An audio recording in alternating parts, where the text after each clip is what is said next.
Benvenuti alla casa dell'Italia, dobrodošli u kuću Italije.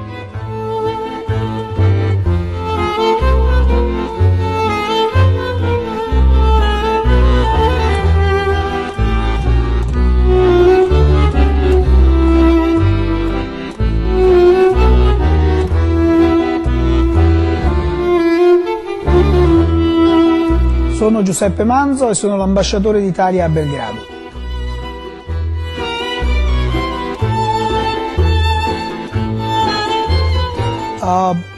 My childhood was like the average childhood of a working class boy from a working class family, I meant.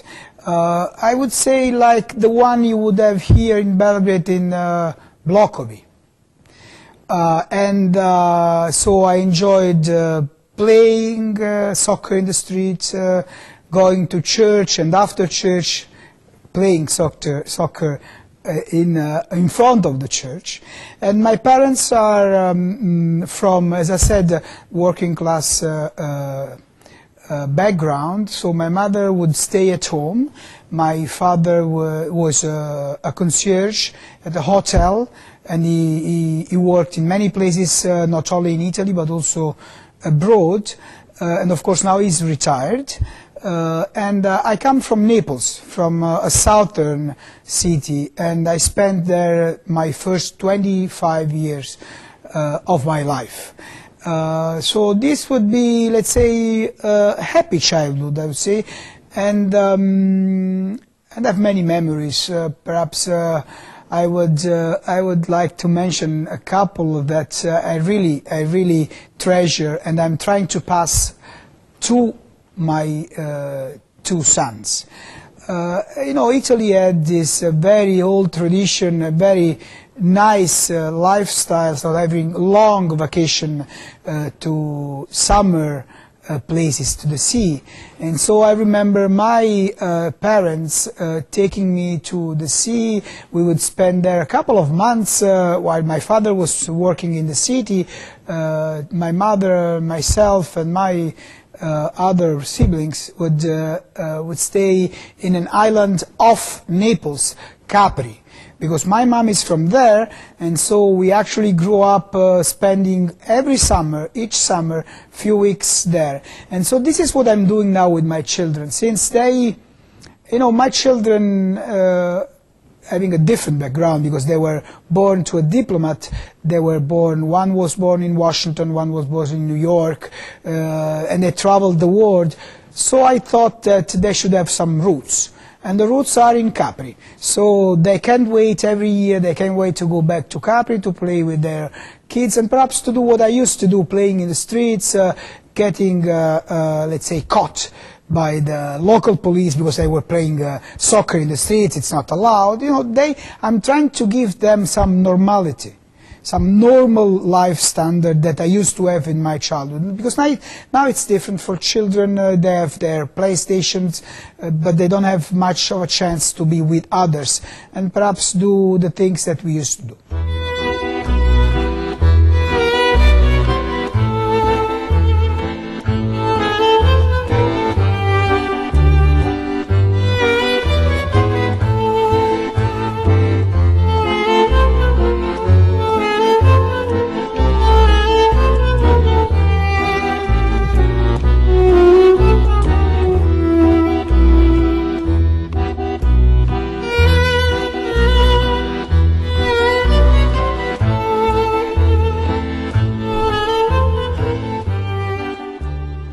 When I was young, very young, a boy, I remember it must have been around 7, 8, 9. I used to go every Sunday. We used to go every Sunday with my parents to my grandparents' house.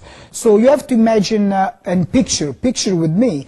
You have to imagine that Naples 40 years ago, I'm 46 now, so let's say 40 years ago around, was a different city, very, very much like a neighbored city. People would know each other everywhere. So I would go to my grandparents' house.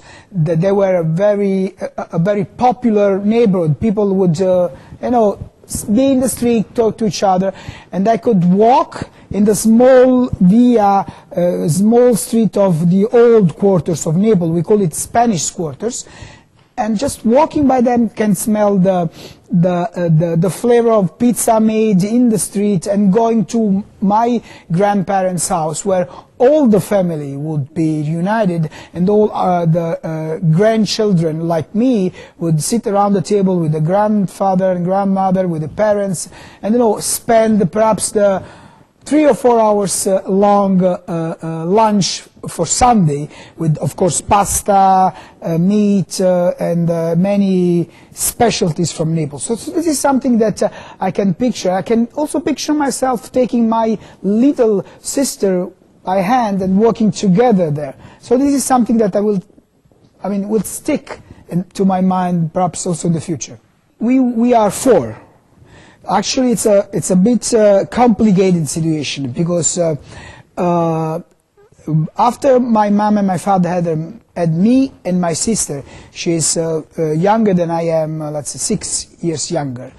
Then my mother got involved in helping young mothers coming from third world countries, and so she would help them. Eventually it ended up with my mother bringing home their sons and trying to help both the mother and the sons. So it's an enlarged family. At the end of the day, she and my father adopted 2 more brothers. So we are 4. As I say, we are 2 white and 2 blacks, because 2 of them are from Africa. One is now they are grown up, of course, but now one is a girl. She's living in London, and she's from Eritrea originally. And the little one, is 30 years old, is from Somalia. So, long story short, we are 4. But the long story is that, we are an enlarged family, and so the 4 brothers coming from different corners of the world.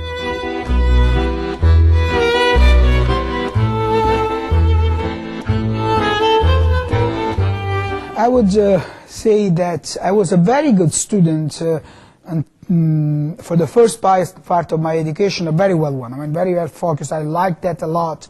I think I was one of the best one, elementary, middle school. Then I went to high school, and I was a good one. But I think I wouldn't say I suffered, but I think I would definitely be, let's say, in a way, have some effect from the fact that I was the youngest one there, because I had gone to school almost 2 years earlier than the others, so I was always the small one in the school. So I think that affected me in the years when I was studying at the high school a little bit. I had good grades there, so no problems, but I was less enthusiastic about going to school than I was when I was younger. I remember when I was in middle school, I would finish my school day, and then even before arriving home, on the stairs, on the steps of my house, making the homework, so to make sure my homeworks would be done even before I arrived home. Of course, to that I should add that because also I wanted to go play soccer. That's why probably I was pushed a little bit. This did not happen while I was in liceo, so I was studying Latin, Greek, philosophy and history. But fortunately, again, my enthusiasm for study came back to me when I went to college, and until there, perhaps it's strange because every kid has a dream. I didn't have any particular dream of becoming anything in particular until I finished my high school. And that was when I don't know why. I can't tell you why. I don't know why. I'm still asking myself why. But that someday, perhaps I saw a movie, perhaps I read something, then I decided that I want to become a diplomat. I have no parents, no relatives, no friends at that time that joined the foreign services. So I really don't remember why, but I remember clearly that at the end of my at the end of my high school time, I decided I wanted to become a diplomat, and then I enrolled to political science faculty to become a diplomat. So the painting that you see here on the wall is perhaps the most important one, because there you see the reason why we are standing here today. Because that lady over there is best testimonial of Italian-Serbian relations. She was Princess of Montenegro, Jelena, and then she married to the Italian then prince, who became king of Italy. So she became Queen Elena, Regina Elena d'Italia. When she became Regina Elena d'Italia, she decided that Italy should have a proper representation, a proper legazione, embassy in this country. And so she, at the end, asked an Italian designer and architect to build this place. So this is why we are here today, and I think now that we are celebrating 90 years from the building of this palace, it is a very interesting story for you to know that we are here because of Elena.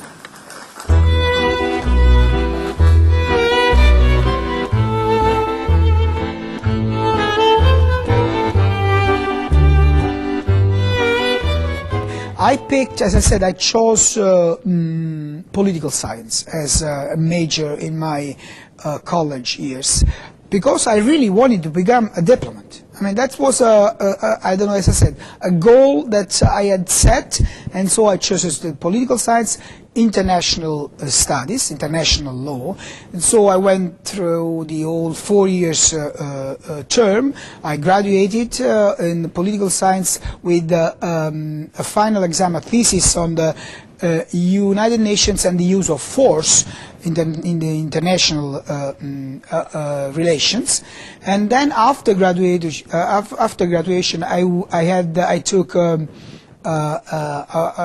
postgraduate course in European law. So I was really trying to become an ambassador as I am today, and then eventually I did, and then that made me very happy. And here we are in the heart of the residence, of the Italian ambassador's residence. This is the ballroom. The ballroom, of course, is designed to be a place where people dance. Unfortunately, we here have to work. So we have receptions, we have parties, we have concerts. For instance, lately we showed a movie, the one who won the Oscar at the recently Academy Award in Los Angeles, La Grande Bellezza, Velika Lepote, was shown here. Of course, sometimes we try to have fun too. So working. So last New Year's Eve, we organized a party with all our friends. Of course, there were ambassadors as well, but also friends, and we danced. And we had, the usual trumpets band who came in for the midnight, and we enjoyed it a lot. But as I said, this is the place we use when we want to have big people, and this is the very core of the residence.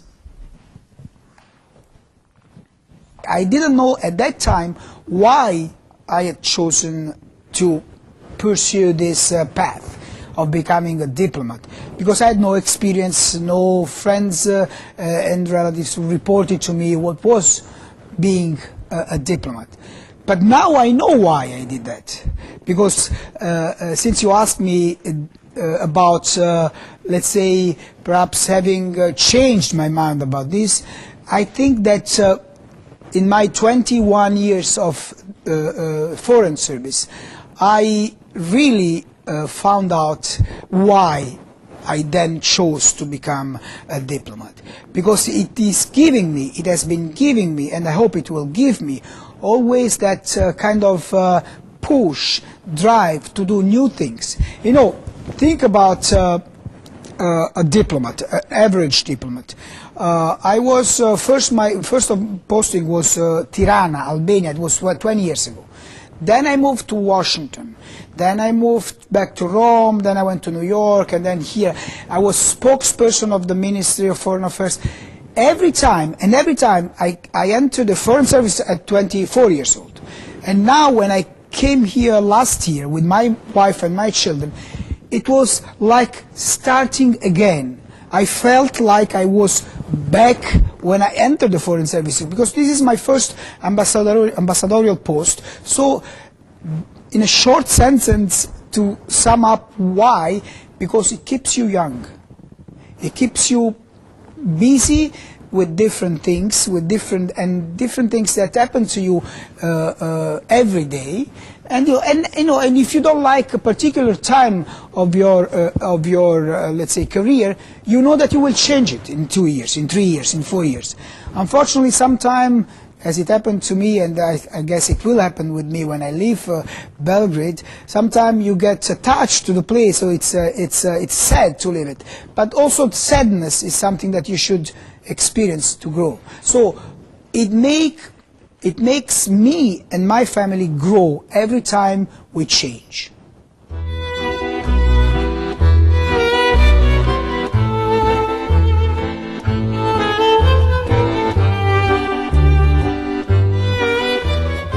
The same thing that are advantages, many times, sometimes, can be disadvantages.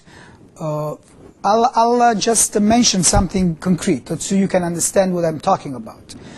I was working in Washington, and on January of 2012, I got a phone call from Rome, and Rome wanted me to go to Rome to the ministry to work. So I left my family in Washington in 1 day. I left my family there. So they had to be there for 6 months on themselves, and we never really live apart from each other. Then, so I lived 6 months in Rome, and they were in Washington. Then they joined me in 6 months. So my children joined an Italian school after having attended an American school. They stayed there only 9 months, and then I got the appointment to Belgrade. So they had to then come to Belgrade and go into a different school. So my children in 1 year changed 3 times the school. So it can be an advantage, because it will strengthen you, but it can be a disadvantage. So I think I'm lucky, because my children, let's say, enjoy the support of my family, and so perhaps it's a good thing for them. But I can see in the eye of my son today the desire not to move again from here. So he once told me, when I asked him, "Are you happy here?" he thought that I was telling him that we were moving again. And I said, "No, I'm not asking you to move again, I'm just asking if you are happy." And so he said, and then he looked relieved, because he was staying here. He's having a great time here. Both of them are having a great time here in Belgrade. They go play soccer in Ada, Ciganlia. They also play soccer here in the garden of the embassy. Now follow me. I will show you one of the best kept secrets of this building. Perhaps very few know about this.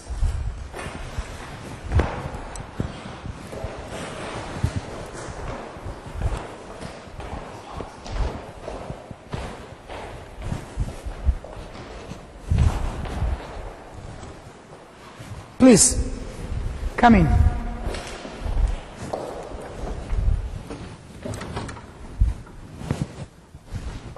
Of course, when the building was built, they also thought about spiritual life. So they had a chapel built in the building. As you can see, it's decorated with masterpieces of Serbian artists.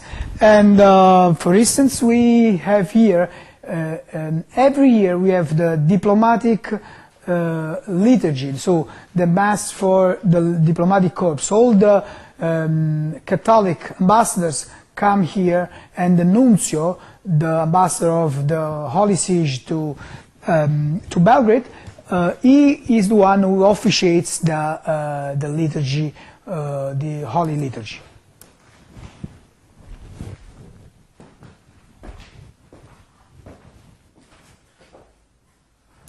Adding some passion, some personal character to the job only helps.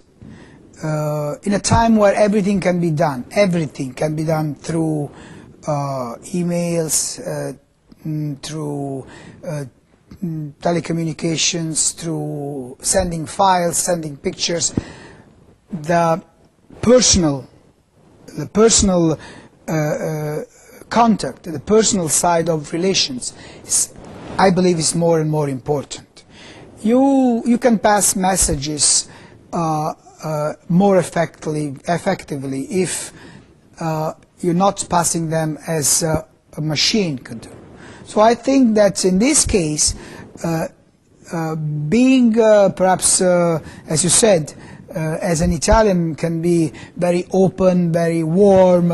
It is something that helps doing my job as a diplomat.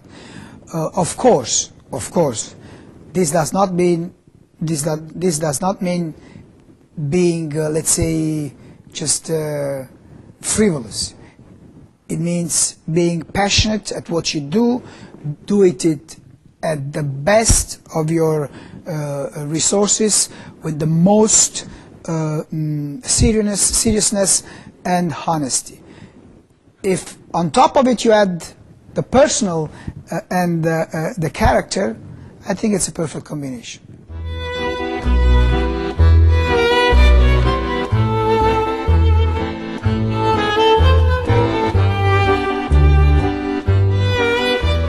You know, usually you think that a diplomat is one, you know, there's a famous quote saying a diplomat is one that can lie in your face better than anybody else. But actually I think that being true and speaking your truth, speaking your being open in your contacts, it's the most important value that we should have in our business. So I really treasure honesty. I really treasure being clear, being true to others, because eventually, you know, if you don't, it will show, and then you will have to work twice because you have then to explain why you had lied to them.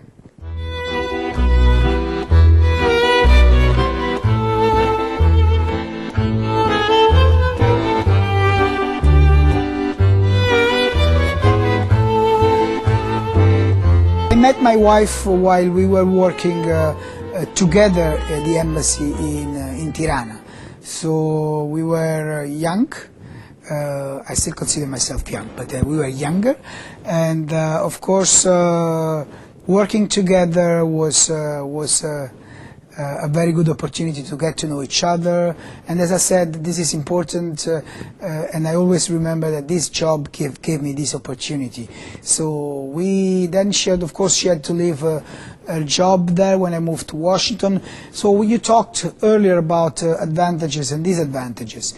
My wife had to change line of work like 6 times in the last years, because of course when we went to Washington she had to do something different. When we went to New York, the same thing. When we went to Rome, she had to work. She worked as a journalist, as a NGO program manager, as a teacher of Italian language to university in Georgetown, and now of course she has a very tiring job, that being the wife of the Italian ambassador in Belgrade. You can only imagine. You know, we have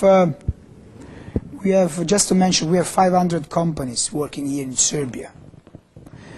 So we get to meet so many people. We have to do so many things, and my wife Alma is pretty much involved in all of them, so she's now doing a new job. I think that we first knew each other as people who were actually only working together. So we get to know each other as colleagues. So we could connect also on that level, And then we realized that there was something bigger than that, of course, much bigger than that. But I think for few years at the beginning, for a few months, we were so much, serious as I am. I'm a very serious guy, even if I'm very open, and she's even more serious than I am. We wouldn't get our personal life let's say, get mixed with our professional side. So we actually pretended we were just working together, and so this helped a lot, because now, I always say that I think I would love to work with my wife as I did at the beginning, and in a way now I'm so happy because she's supporting me so much.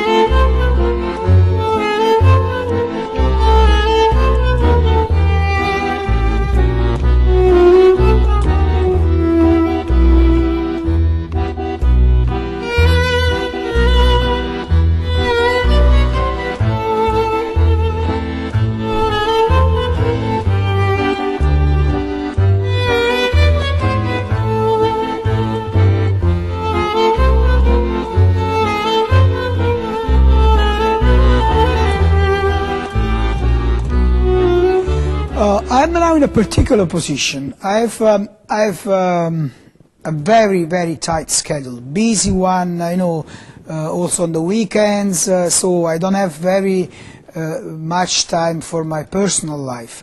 But at the same time, I have a plus, because the place I live, this building, at the same time, is the place I work. So I have a small staircase that leads from my private apartment to my office. So the way I do is that since I cannot plan because I have so many things to do, whenever I have like a few minutes, 15 minutes, half an hour, I would climb down the stairs from my office, go to my apartment, play with my kids. Usually we play soccer inside the apartment. My wife gets very upset with this, and so we play soccer in the house, in the room, and then 15 minutes later I go back up to my office and do my work. So this I try to curtail, I try to cut some time during the day when I can, because at night I usually go out for receptions, so I have a dinner, and they're at school until 4 o'clock, so we don't have time. On the weekend we go out, we bike, we stay together. Unfortunately, I don't play soccer anymore because I had some accident with my knees, but I try to be with her as much as I can. But anyway, I think they are happy that they can see me often during the day.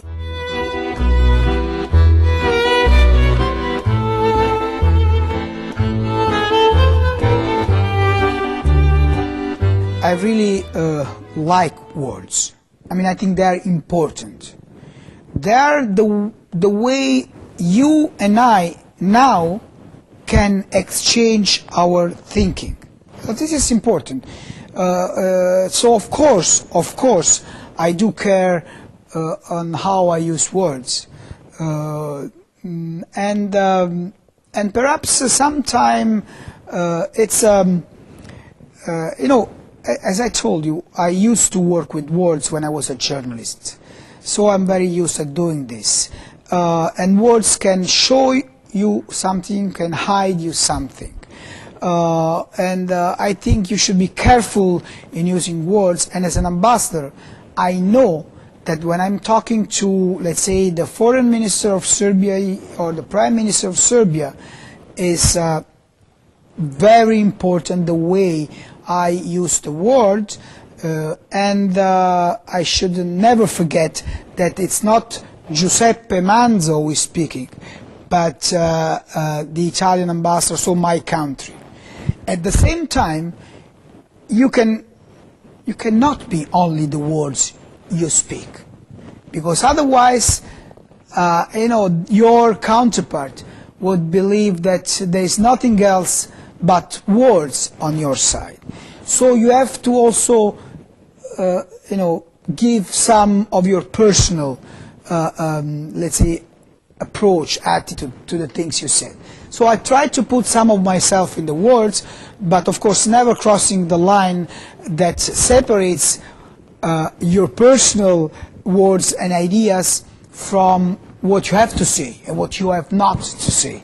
So I think this is again a good combination of doing your job. This is the way I think people will trust you, if they understand that you're doing your job but you are putting yourself into it.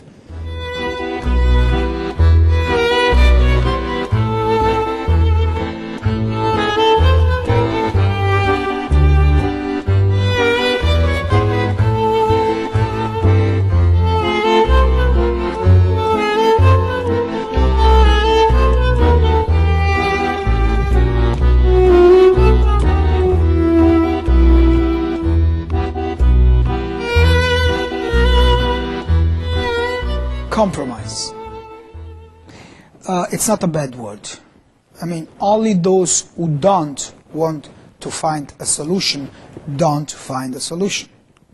So if you really want to find a solution to a problem, to a conflict, you are going to do it. But of course, there's one more, it takes two to tango. So on the other side, you have to find another person who is also willing to find a solution. So the compromise is the result, the outcome of two people trying to find a solution. So it's a good thing. It means that compromise, if you can have a compromise, it means that there are two people willing to find solutions, and that's the only way you solve conflicts. No war, no violence can ever solve a conflict. Never. You use the force to solve a conflict. You just have to solve it again very soon, because the conflict is not ended. It's there. You just put it aside, and then you have to deal with it later. So the only way to solve is to reach an agreement, so a compromise. I believe in diplomacy because I chose diplomacy. And as I said, over my 20 and more years of diplomacy, I found out that diplomacy helps solving the problems. Okay, just mention something that happened here last year, April 19 in Brussels, actually. Diplomacy helped finding a solution, let's say opening a process to make Belgrade and Pristina talk to each other. So is that a success? Yes, it is. So why do I believe in diplomacy? Because diplomacy showed, and still showing, to be a useful and perhaps sometimes the only way to solve problems.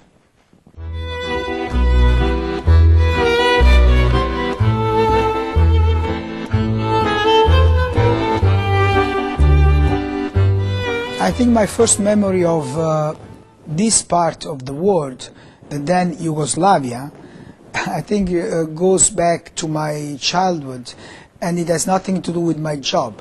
It has to do with one of my, let's say, passions, and it's sports. Yugoslavia used to excel in soccer. I clearly can remember when Stella Rossa won the European Championship, so I can clearly remember that. So of course these are memories that are related to my personal young youth and childhood. Then of course I started my studies, and I used to study about international affairs, so Tito's Yugoslavia was one subject of my studies when I studied this history, contemporary history. And then of course when I joined the Foreign Services, it was 1993. It was in the height, in the very, very sad moments of the 90s, the Balkan Wars, that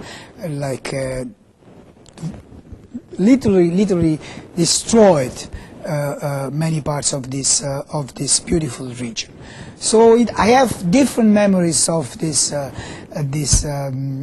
this area of the world, of this place. And of course, all this memory had to come together, has to be combined with what I saw when I arrived in Belgrade for the first time. And but I remember clear when I first came here that all this memory were like just not present. Not the Stella Rossa, not Tito, Yugoslavia, not the very bad decade that you had in the 90s. But what actually was my first impression of Belgrade was that it was clearly, it still kept its past of a capital. Capital not only of Serbia, capital of a bigger country, be it the Kingdom of Yugoslavia, be it the Yugoslavia. I can feel it. You know, I'm from a city in Naples that had been the capital of a kingdom for centuries. And I lived there, I lived in Rome. You know, Rome was, before becoming capital of Italy, was, you know, perhaps the Caput Mundi was the capital of an empire. I've lived in Washington, so I recognize a capital when I see it. And I can see it, so I could see it when I came here. I see, and it is looked at as a capital. Because you can see it in the culture, you can see it in the architecture, the way streets are built, the way palaces are built. So this was my first impression in Belgrade. I was going to a capital, a real one.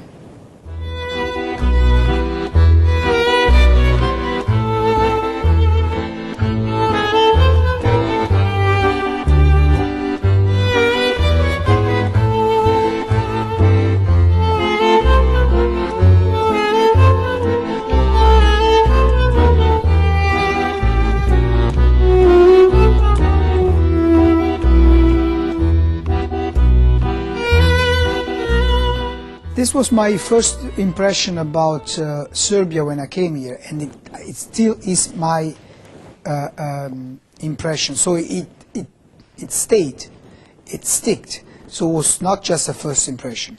I feel, I think, I'm sure, I trust that this is Mediterranean. This is a Mediterranean country.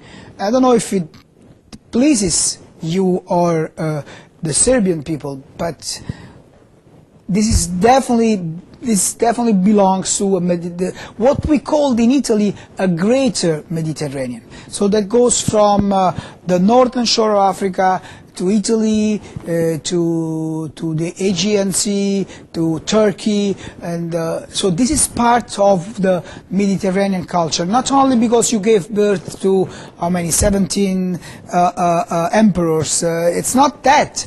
It's because I can feel it in the songs. I can feel it in the tastes of food. I can see the way you are. You asked me if you think. If I thought that you are unique, you know, you think, Serbs think they are unique. Italians do the same. So, you know, we are, in this contest, we are definitely part of the big family. And I would say, and this is something that I really believe, and it's something that is moving my mission here in Serbia. And I think that Serbia is Europe. It's Europe. As Italy is Europe, Serbia has always been part of the family of, we call it European family. So you are part of it. As we are Southerners, and we are together in this.